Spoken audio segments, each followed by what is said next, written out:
안녕하세요. 현대의 진리를 전하고 있는 에스더입니다.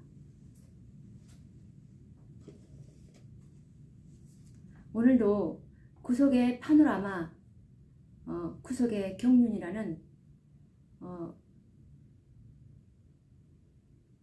6천년 동안 진행되어 온 이 선과 악의 대쟁투를 우리가 초기 문집의 첫 계시라는 그 장에서 하나님의 구속의 계획을 지금 다루고 있는데요. 이 현대의 진리가 살아계신 하나님의 인을 인치는 진리입니다. 근데 이 인치는 진리가 지금 가르쳐지고 있지 않으므로 모든 교회들이 지금 갈 방향을 잃어버리고 있습니다. 그래서 이 마지막 시대의 교회를 라우디게아 교회라고 이렇게 상징하고 있는데, 이 교회가 뜨뜻 미지근하게 된 이유가 바로 살아계신 하나님의 인인 14만 4천의 진리를 가르치고 있지 않기 때문에 교회가 이런 상태가 되어버렸습니다.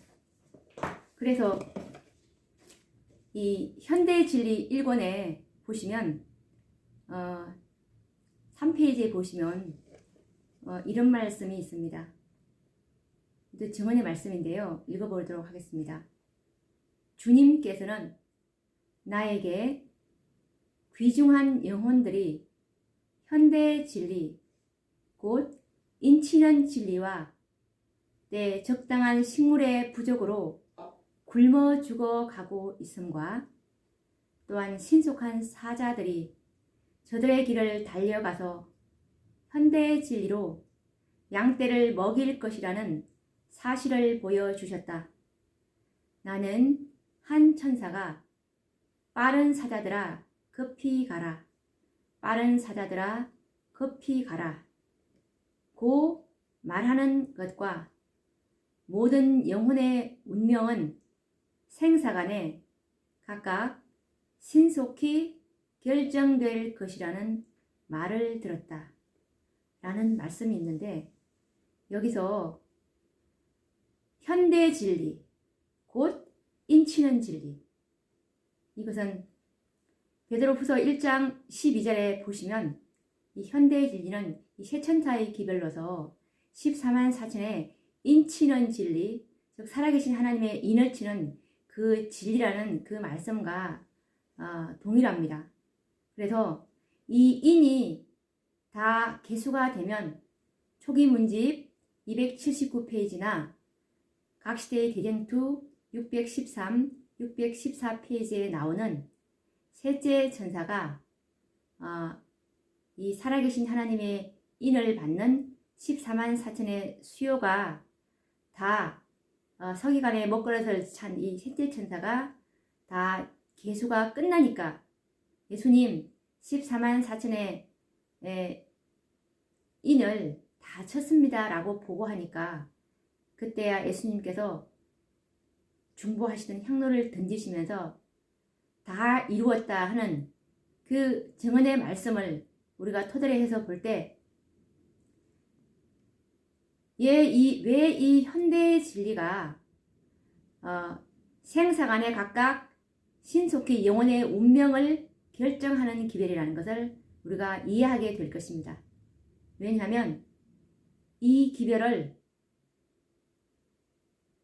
곧 1844년 예수님께서 지성소에 들어간 이후부터 인이 계수되는 추수 기별이기 때문에 인이 얼마 남지 않았다는 것을 우리가 직감할 수 있기 때문에 이 기별을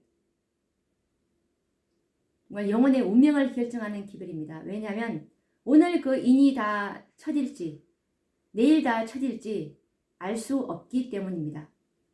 그래서 계시록 7장에 보시면 네 천사가 바람을 붙잡고 있는데, 한 천사가 우리가 살아계신 하나님의 인인 14만 4천을 치기까지 그 바람을 붙잡아 주기를 탄원하고 있는 그 장면을 보게 됩니다.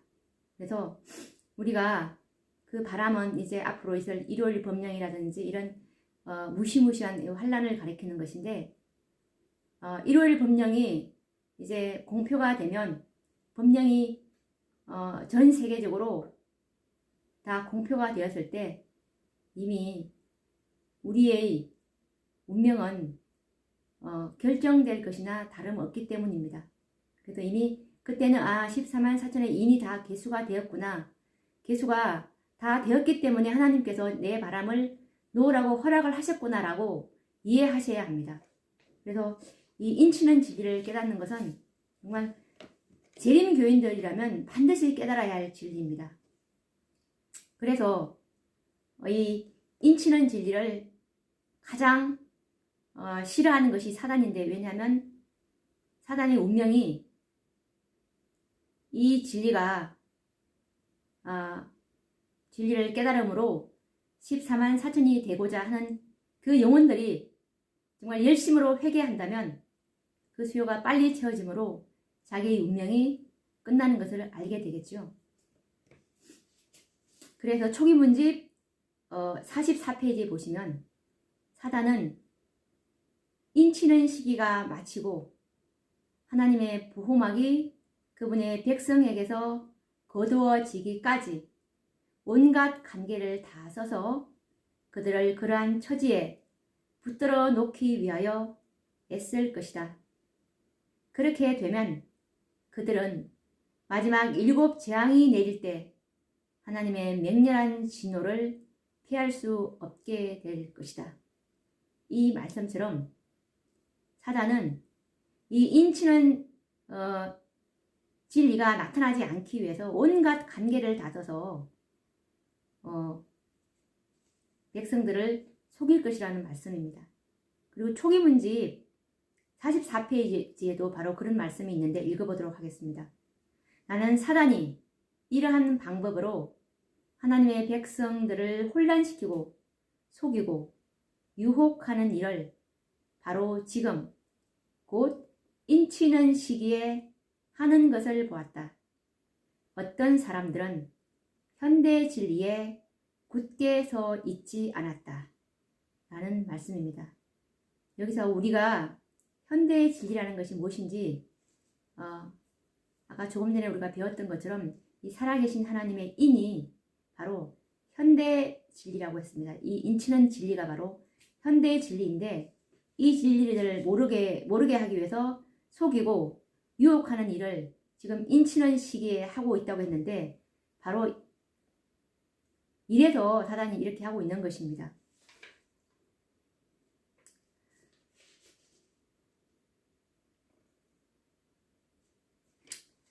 사단이 이 인치는 시기 동안에 정말 온갖 계략을 다해서 현대의 진리인 이 14만 4천의 살아계신 하나님의 인을 받는 이 일에서 관심을 돌리게 하기 위해서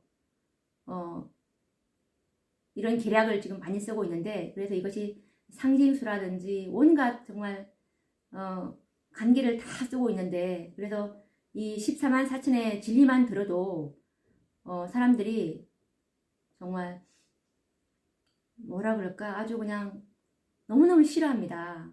이 정도로 사람들을 유혹하고 기만해 왔습니다. 그래서 이렇게 소수만 어떻게 구원받냐, 말도 안 된다. 하나님은 은혜롭고 자비로우신 분인데 이건 말도 안 되고, 14만 4천의 무리는 따로 있고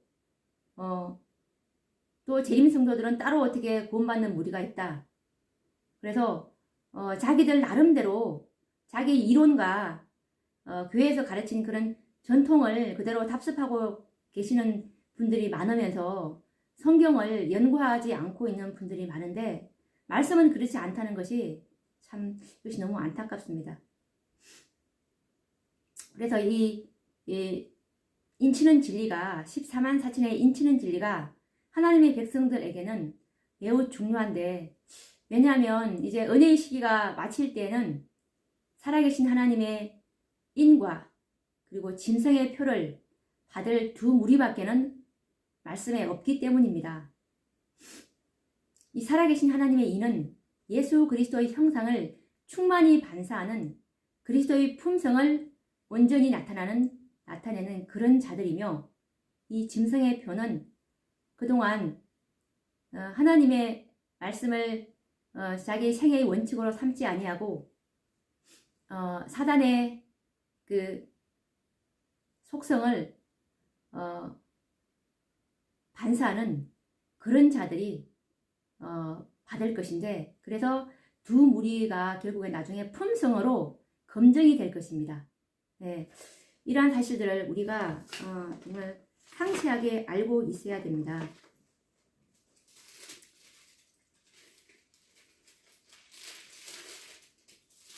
계시록 12장을 보시면 하늘에 큰 이적이 보이니, 12장 1절입니다. 해를 입은 한 여자가 있는데 그 발에는 달이 있고 그 머리에는 12별의 면류관을 썼더라 라는 말씀이 있습니다. 여기서 이 순결한 이 여인은 여기서 달은 구약을 표상하고, 그리고 해는 신약을 상징한다고 할 수가 있는데, 이 여인에게 12별의 면류관을 썼더라 라는 말씀이 있는데, 이것이 곧 12별은 이스라엘의 12지파에서 승리한 14만 4천을 가리킵니다. 그래서 이 여인이 바로 최후의 승리할 남은 교회를 가리키는 것입니다. 그래서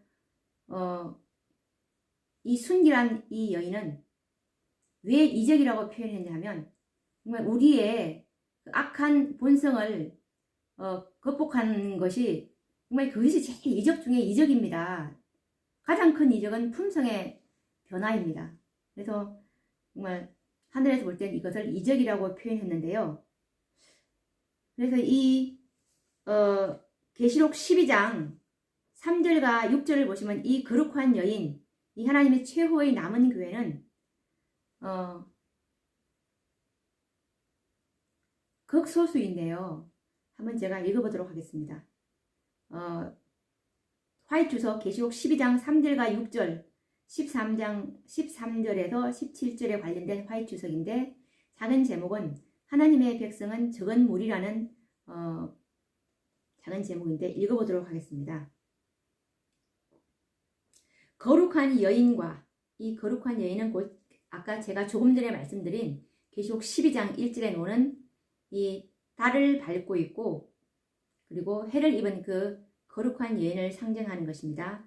머리에는 12별의 면류관을 쓰고 있는 이 여인, 이 마지막 최후의 승리한 이 남은 무리를 말하는데, 이 거룩한 여인과 그 자손들로 상징된 하나님의 백성들은 극소수라고 합니다.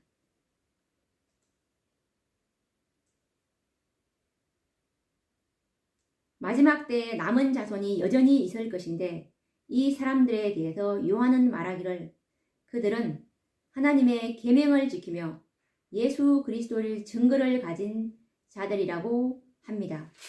그래서 계시록 12장 17절에 보시면 이 적은 무리, 곧 계시록 12장 1절에 거룩한 여인, 발 아래 달이 있고 머리에 해를 입은, 그리고 12별의 면류관을 쓰고 있는 이 14만 4천인은 또 어떻게 표현하고 있냐면, 아까 제가 조금 전에 읽어드린 그 화이트서 그 말씀처럼 계시록 12장 17절의 용이 여자에게 분노하여 돌아가서 그 여자의 남은 자손, 곧 하나님의 계명을 지키며 예수의 증거를 가진 자들로 더불어 싸우려고 바다 모래 위에 섰더라 라는 말씀처럼, 이 마지막 최후의 남은 교회는 여자가 아닙니다.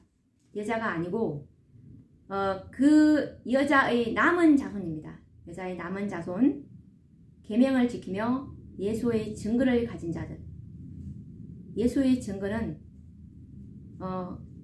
제가 몇 번씩이나 강조하지만 바로 이 예언의 신, 대언의 영에 있는 이 모든 말씀을 생애의 원칙으로 삼은 자들입니다.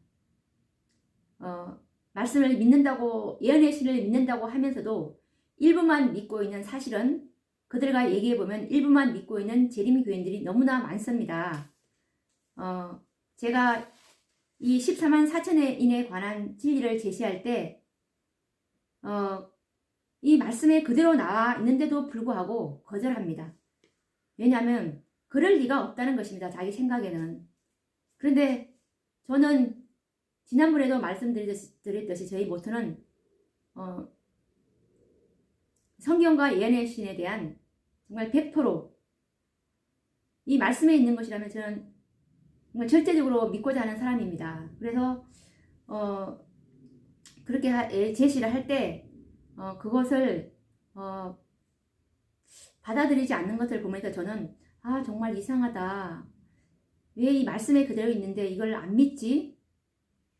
저는 너무 오해합니다. 좀 사실 저는 이해할 수 없는데 그런 분들이 의외로 너무 많더라고요. 우리 목사님은 이렇게 안 가르쳤는데 우리 교회는 그렇지 않아. 그러면서 말씀보다도 교회를 더 높이는 그런 분들을 볼 때 사실 저는 좀 이해가 안 갑니다. 그래서 어쨌든 여자의 남은 자손은 하나님의 계명을 지키며 예수의 증거, 즉 예언의 신을 생애의 철두철미한 원칙으로 삼은 자들이라는 것을 성경은 말하고 있고, 그리고 또 2절은 계시록 14장 13절에 보시면 이들을 또 어떻게 표현하고 14만 4천을 어떻게 표현하고 있냐 하면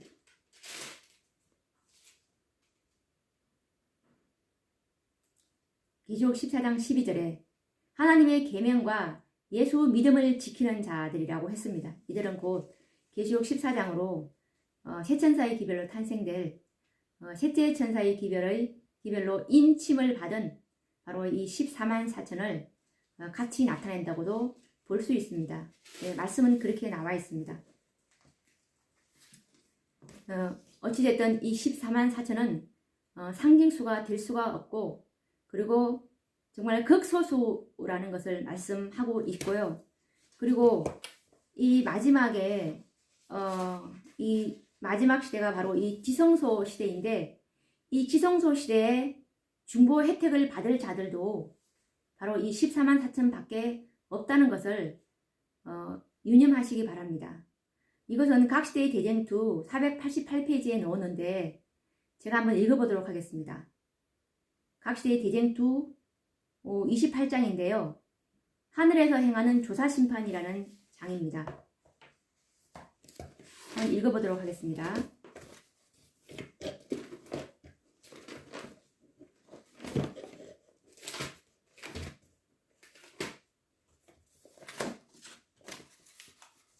(488페이지입니다) 488페이지. 네, 읽어보도록 하겠습니다.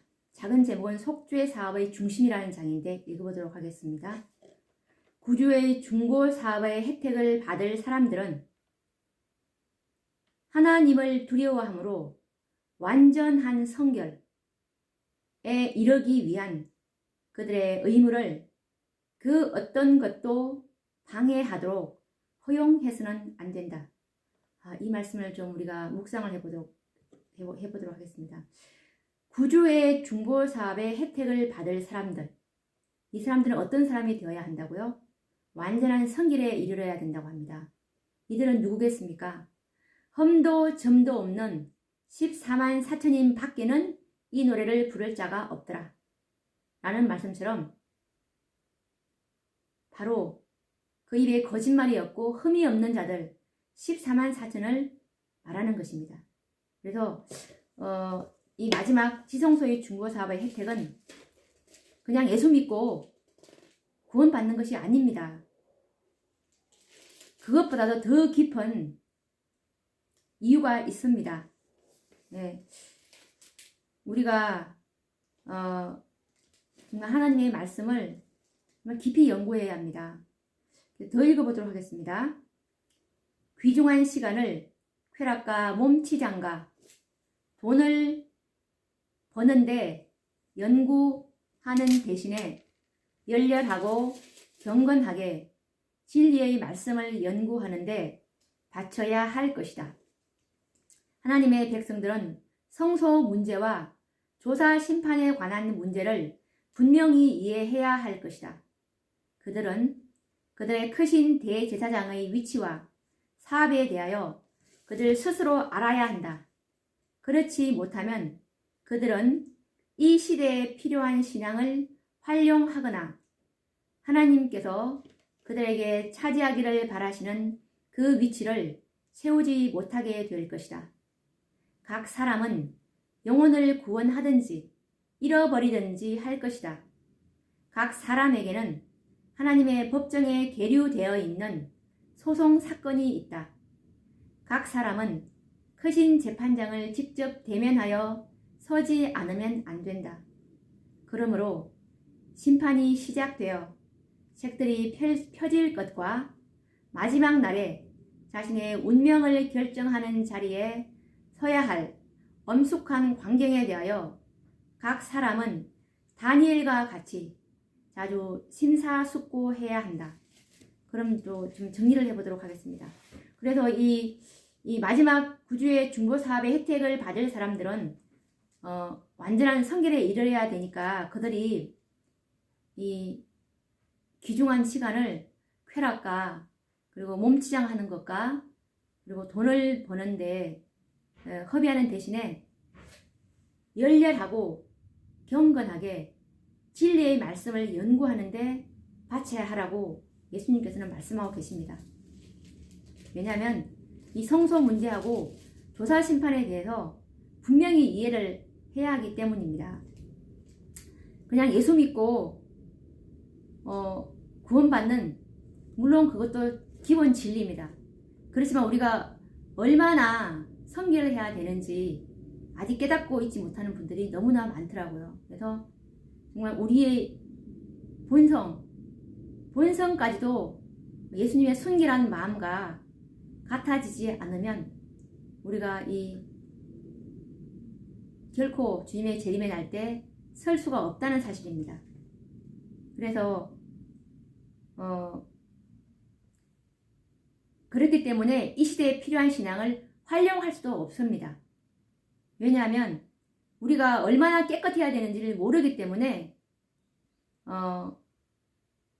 품성의 부족으로 인해서 10처녀에 비유해서 미련한 5처녀가 기름이 부족해서 결국은 그 혼인잔치에 들어갈 수 없었던 것처럼 그 기름은 성령이며 곧 그리스도의 완전한 품성을 표상하기 때문에 그 완전한 성결에 이르지 못하므로 그 5처녀가 미련한 상태로 밖에 버려둔 바 된 것처럼 분명히 이것을 이해를 해야 하기 때문에 우리가 이 마지막 시간을 성경을 연구하는데 열렬하게 바치라고 주님은 호소하고 계십니다.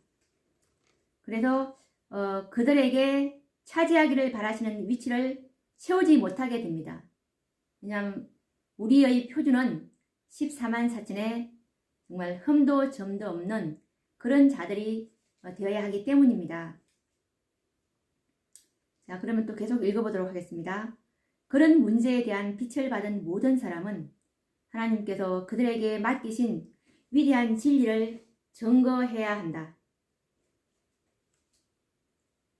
진리를 깨닫는 것만으로 끝나는 것이 아닙니다. 이 진리가 품성으로 증거될 때 바로 예수님께서 되었다라고 하시는 것처럼 이 14만 4천인들이 품성이 다 온전히 예수님의 품성으로 반사될 때 그때 예수님께서 다 되었다고 하시는 것처럼 우리는 진리의 전파가 목적이 아니라 그 진리로 증거된 우리의 품성을 드러내는 것이 바로 드러내라는 것이 바로 마지막 기별인 것처럼 진리의 증거가 우리에게서 나타나야 한다는 것입니다. 하늘에 있는 성소는 사람을 위해 행하는 그리스도의 사업의 바로 중심이 된다라는 말씀이 바로 그 말씀이며 그래서 우리가 정말 올바르게 깨달아야 사람들에게 어떻게 지금 내가 어떻게 해야 구원을 받을 수 있을까요? 라는 그 질문에 우리가 확실히 대답을 할 수 있게 될 것입니다. 자, 그러면 이제 우리가 지난 시간에 초기 문집을 했는데 그 초기 문집의 그 마지막 부분을 다시 한번 또 이제 읽어보면서 연구를 해보도록 하겠습니다. 초기 문집을 다 가지고 계신 분들은 펴보시기 바랍니다. 초기 문집 18페이지입니다. 영문 페이지 18페이지입니다. 첫 계시라는 장에서. 자, 그럼 지난 시간에 읽었던 그 부분에서 다시 그 시작을 해보도록 하겠습니다. 그 뒷부분입니다. 나는 온갖 꽃으로 가득 차 있는 한 들을 보았다. 나는 그 들꽃들을 꺾으면서 이 꽃들은 영원히 시들지 않을 거야 라고 외쳤다. 그 다음에 나는 키가 큰 풀로 덮인 들판을 보았는데 매우 훌륭하게 보였다. 그 풀의 빛깔은 생동감 넘치는 녹색이었고 왕이신 예수님의 영광을 자랑이라도 하듯이 흔들릴 때마다 은빛과 금빛을 반사하고 있었다. 그리고 우리는 온갖 짐승들로 가득 찬 들판으로 들어갔는데 거기서는 사자와 어린 양과 표범과 이리가 모두 다 완전한 화합을 이루어 평화로이 우리의 뒤를 따랐다. 그 다음에 우리는 숲속으로 들어가게 되었는데 그 숲은 이 세상에 있는 침침한 숲과는 전혀 달랐다. 그 숲속에는 빛이 있어서 숲이 온통 영광으로 환했다. 나뭇 가지들은 이리저리 흔들리고 있었으며 우리는 광야에서도 안전하게 살 수 있고 숲속에서도 편히 잠을 잘 수 있다 라고 외쳤다. 우리는 그 숲을 통과하여 시온산을 향하여 나아갔다 라는 말씀이 있습니다. 자, 그러면 다시 한번 또 차근차근 정리를 해보도록 하겠습니다. 나는 온갖 꽃으로 가득 차 있는 한 들을 보았다. 이것은 이제 1000년 뒤에 새 하늘과 새 땅에 내려온 이 거룩한 새 예루살렘 이 도성을 지금 우리가 바라보고 있는 장면입니다. 1000년 뒤에요. 하늘로 올라간 뒤에 1000년 뒤에. 그래서 이제 그 들을 보니까 정말 꽃으로 가득 차 있었습니다. 아, 얼마나 아름다울까요? 저는 개인적으로 꽃을 너무너무 좋아하는데 하늘에 있는 꽃들은 정말 너무너무 아름다울 것 같습니다. 그래서 이제 그 꽃들을 보면서 이 화인 여사가 나는이라고 하니까 나는 화이스니다입니다. 나는 이제 들꽃을 꺾으면서 이 꽃은 영원히 시들지 않을 거야 라고 외쳤다고 합니다. 그래서 이제 들판을 보았는데 그 풀빛의 색깔은 생동감 넘치는 녹색이었다고 합니다. 그리고 그 풀이 흔들릴 때마다 은빛과 금빛을 반사하고 있었다고 합니다. 그리고 그 들에서 온갖 짐승들을 보게 되는데 그 들판에 짐승들이 가득 차 있었다고 합니다. 자, 사자, 어린 양, 표범, 이리 이들이 서로 각각 으르렁거리면서 싸우는 것이 아니고 정말 완전한 화합을 이루고 있었다고 합니다. 어울려서. 그래서 평화로이 이 14만 4천들을 따라오고 있었다고 합니다. 그러면서 이제 이들이 14만 4천인들이 우리는이라고 하니까 이제 14만 4천인들입니다. 우리는 이제 그 숲으로 들어가게 됐는데 숲이 보통 우리가 이 땅에서는 숲이 침침하잖아요.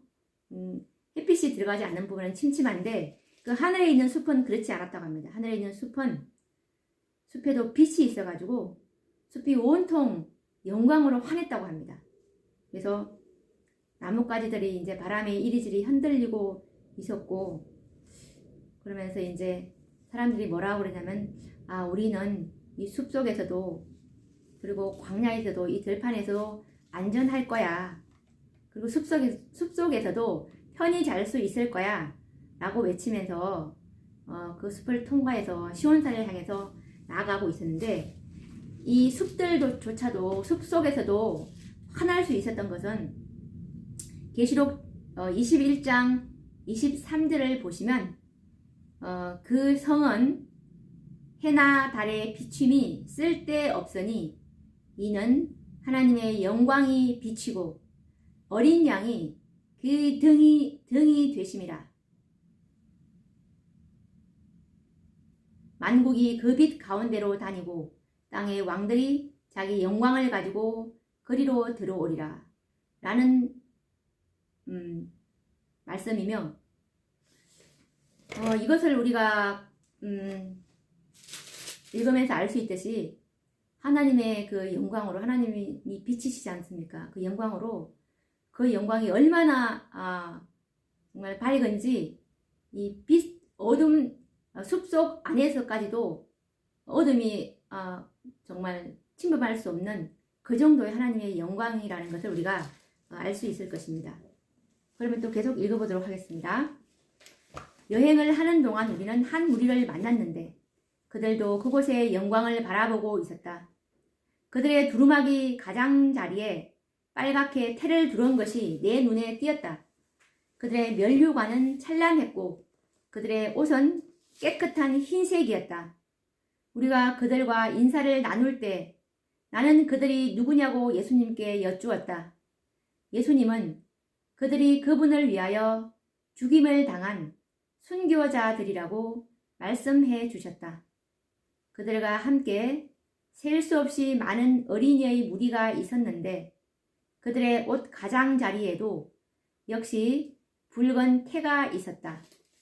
시온산이 바로 우리 앞에 나타났고 그 산 위에는 영광스러운 성전이 있는데 그 주위에는 7개의 산들이 있고 그 산들에는 장미와 백합이 자라고 있었다.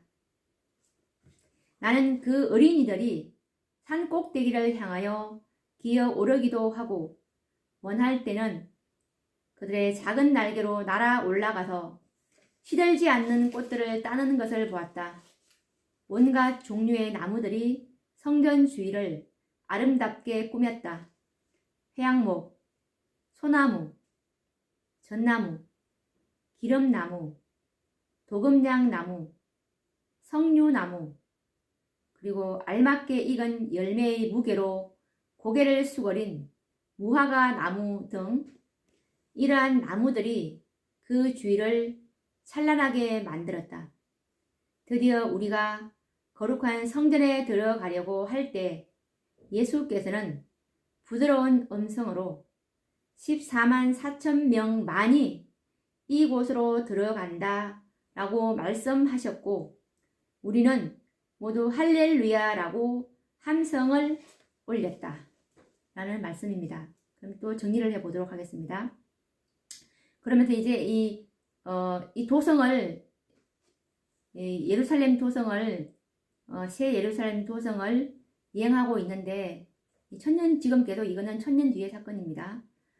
미리 보신 것입니다. 화이트신자께서 한 무리를 만나게 됩니다. 한 무리를 만나게 되는데 그들의 두루마리 가장자리에 이렇게 빨간 테를 두른 것을 보았다고 합니다. 그래서 그들이 쓰고 있는 면류관을 보니까 너무 찬란했고 그리고 그들의 옷도 흰색이었다고 합니다. 그러면서 이제 예수님께 여쭤봤습니다. 예수님, 저들이 누구예요? 라고 여쭤보니까 예수님께서 저들은 죽임을 당한 순교자들이야 라고 말씀을 해주셨습니다. 그리고 그들과 함께 또 셀 수 없이 많은 그 어린아이들의 무리가 있었는데 아까 조금 전에 본 순교자들은 어른들 순교자를 말할 수 있겠죠. 이제 보니까 이제 셀 수 없이 많은 어린아이 무리가 있었는데 그 아이들 옷에도 가장자리에 이렇게 역시 붉은 태가 있었어요. 그래서 이들도 순교자들이라는 것을 우리가 짐작할 수 있습니다. 예를 들면 그때 바로 때 이제 3살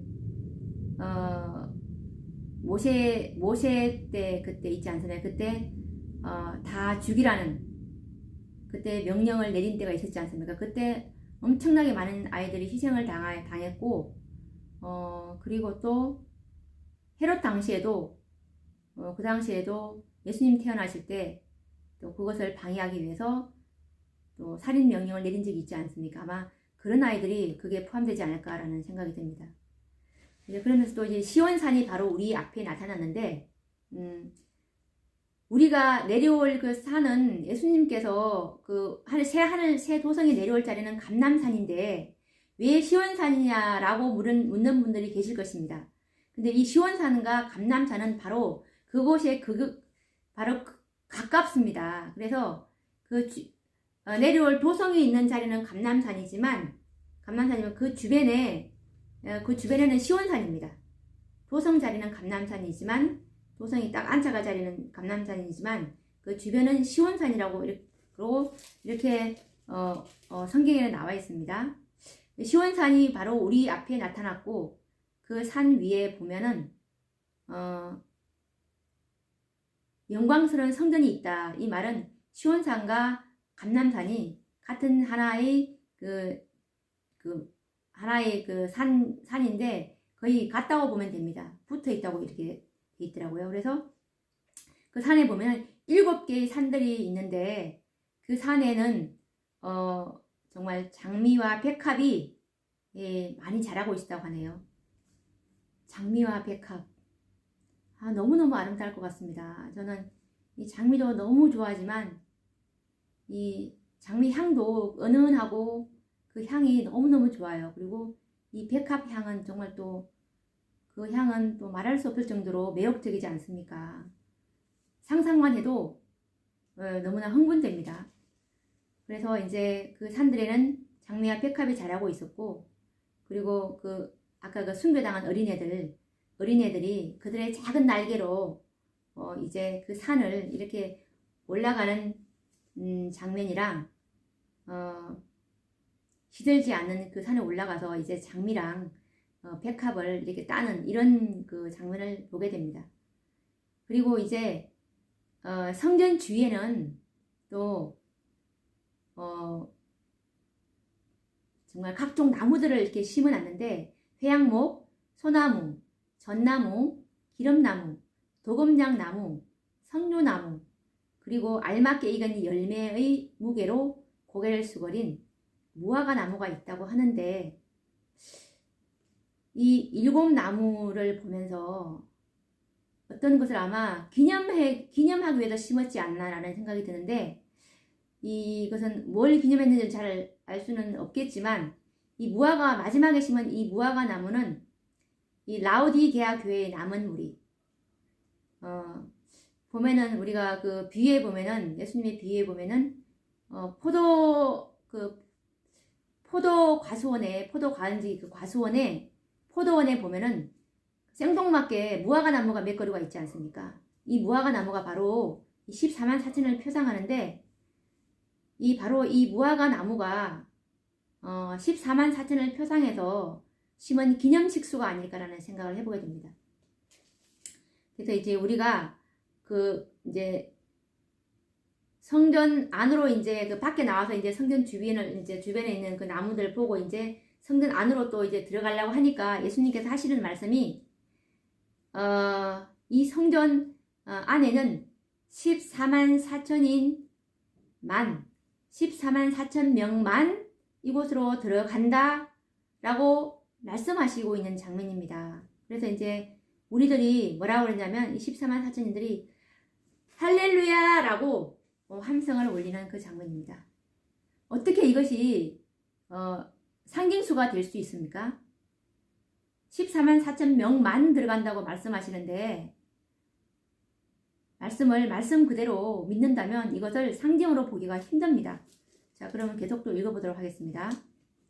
이 성전은 7개의 기둥이 떠받치고 있었으며 7개가 모두 매우 찬란한 진주가 박힌 투명한 금으로 되어 있었다. 나는 거기서 본 놀라운 사물들을 다 묘사할 수 없다. 내가 하늘 가나안의 언어로 더욱 좋은 그 세상의 영광에 대해서 조금이라도 묘사할 수 있다면 얼마나 좋을까? 나는 거기서 14만 4천 명의 이름이 금 글씨로 석판들에 새겨져 있는 것을 보았다. 성전의 영광을 본 후 우리는 밖으로 나왔고 예수께서는 우리를 두시고 도성으로 가셨다. 잠시 후 우리는 그분의 사랑스러운 음성을 들었다. 오라 내 백성아, 너희는 큰 환난에서 나왔고 나의 뜻을 행하였으며 나를 위하여 고통을 당했다. 이제 내 만찬에 참여하라. 내가 허리에 띠를 띠고 너희 시종을 들리라. 우리는 할렐루야 영화롭도다 하고 외치면서 성 안으로 들어섰다. 거기서 나는 순은으로 된 식탁을 보았는데 그 식탁의 길이가 수마일이나 되었으나 우리의 눈은 그 식탁 위를 다 볼 수 있었다. 나는 그 식탁에 차려진 생명나무의 열매와 만나, 살구, 무화과, 석류, 포도 외에 많은 다른 종류의 과일을 보았다. 나는 예수님께 그 과일을 먹도록 해달라고 졸랐다. 그때 주님께서 지금은 안 된다. 이곳의 열매를 먹는 사람은 지상으로 다시 돌아갈 수 없다.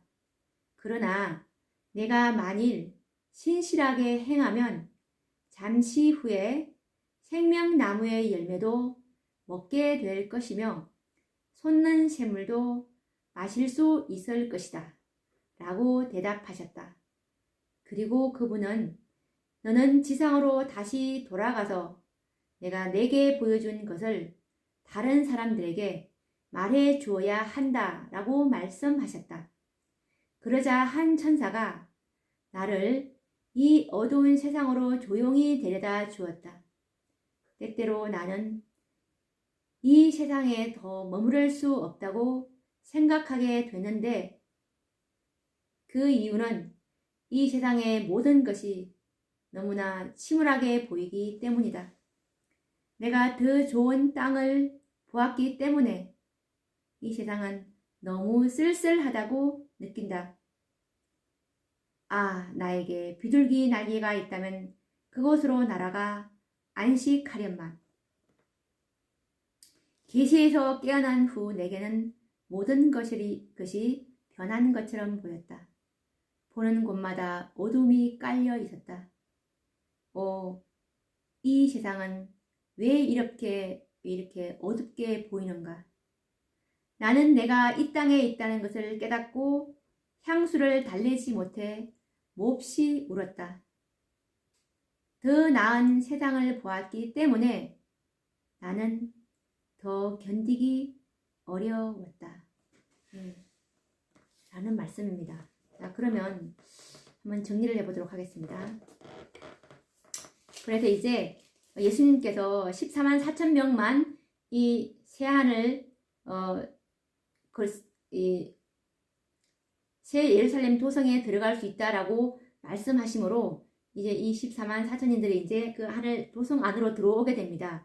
들어오게 되니까 이제 그 어떤 장면이 펼쳐지냐면 이 성전이 기둥이 7개가 있었다고 합니다.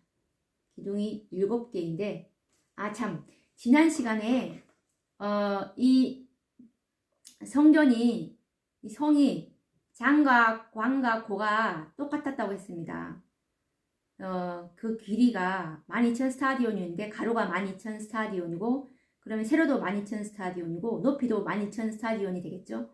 그러면 이게 대략 한 2,200km인데 우리나라를 제가 대충 감이 안 잡혀서 그때 말씀을 못 드렸는데 부산에서 서울까지가 한 370km? 잠깐 한 400km 정도 되는데 그러면 부산에서 우리 남북한을 다 합친다 하더라도 1000km가 안 됩니다. 그러면 이 성전이 얼마나 크겠습니까?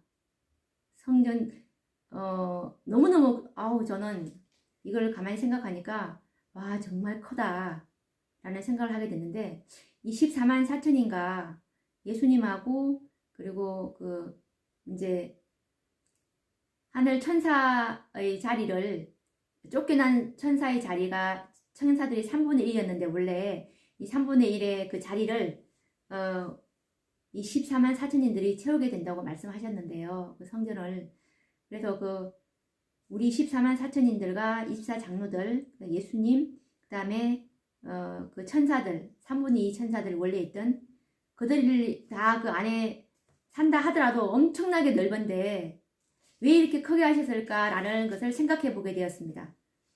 근데 이제 안식일과 이제 매달에 한 번씩 생명과를 먹으러 이제 그 안에 성전에 있는 성전으로 다 이제 우주 거민들과 그리고 성 밖에 있는 그 허다한 무리들이 들어오게 되기 때문에 이렇게 크게 만드셨을까라는 제가 그냥 상상을 해 보았습니다.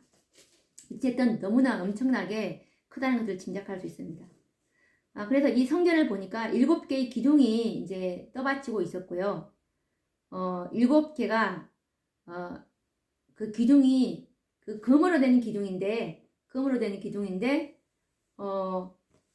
진조가 박힌 그런 금기둥 있지 않습니까? 성전이 그렇다고 합니다.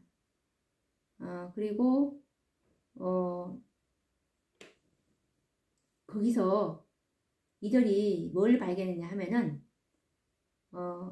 그 기둥에 거기서 14만 4천 명의 이름을 쓴 그 석판을 발견하게 됩니다. 그 석판이 있는데 돌로 만들었으니까 석판이라 했겠죠. 그 석판 위에 14만 4천의 이름을 이렇게 금 글씨로 하나씩 14만 4천 명을 적어 놓은 그 석판을 보게 됩니다. 14만 4천 명을 기념해서 예수님께서 그렇게 이렇게 금 글씨로 이렇게 써게 해주신 것 같습니다. 왜냐하면 이들은 영원히 기념해야 할 기념물들이기 때문입니다. 왜냐하면 이들이 아니었다면 이 우주가 정말 영원한 안전의 토대 위에 설 수가 없었기 때문에 이들은 기념할 수밖에 없습니다. 그래서 예수님께 특별히 이들을 기념하기 위해서 이 성전의 안에다가 이렇게 금글씨로 새겨 주셨다는 것을 알 수가 있습니다.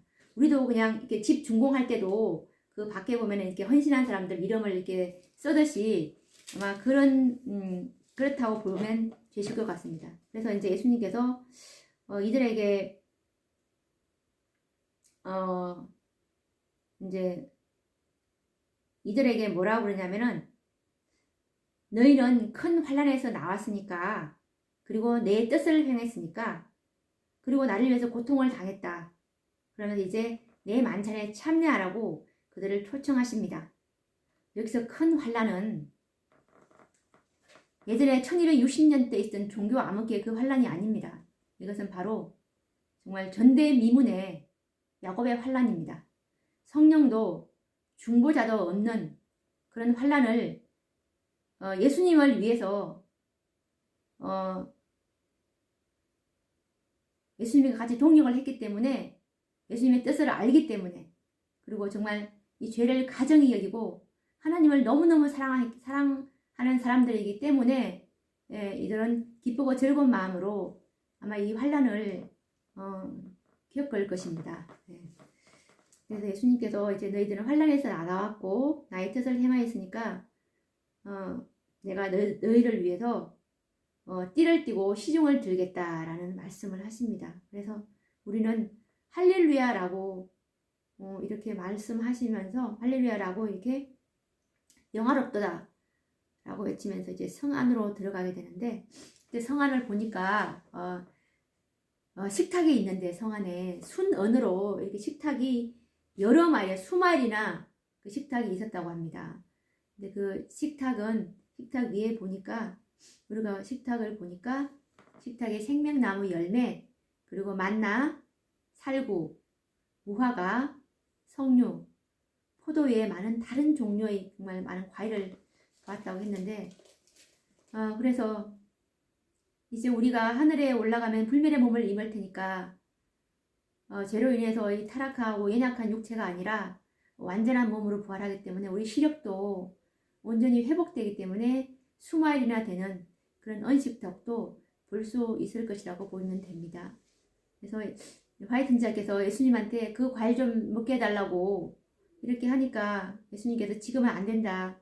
그러면서 너는 지상에 돌아가서 행해야 될 일이 있다고 하면서 네가 만약 신실히 행한다면 이 생명나무랑 생명수도 먹게 될 것이라는 그 말씀으로 격려를 해주십니다. 그래서 화이 선지자가 정말 천사가 이 화이 선지자를 지상으로 데려다 주었는데 얼마나 정말 침울했겠습니까? 왜냐하면 너무나 좋은 곳을 보았으므로 이 땅에 있는 것들이 정말 저라도 그럴 것 같습니다. 그래서 화이 선지자가 이렇게 표현한 것은 너무나 당연하다고 봅니다. 그래서 이 세상은 너무 쓸쓸하다라고 느꼈고 비둘기 날개가 있다면 그곳으로 날아가서 안식하고 싶다. 왜냐하면 또 이 선과 악의 대쟁투에 어차피 우리는 지금 싸워야 될 사람들이기 때문에 이 싸우는 것이 얼마나 힘듭니까? 또 싸움을 시작해야 되기 때문에 이런 말을 하지 않았나라는 생각이 듭니다. 그래서 오늘도 저도 이 말씀을 읽으면서 정말 감격스러운 그런 느낌도 또 많이 들고 네, 우리가 하나님의 뜻을 아는 것이 그 무엇보다도 중요하다고 합니다.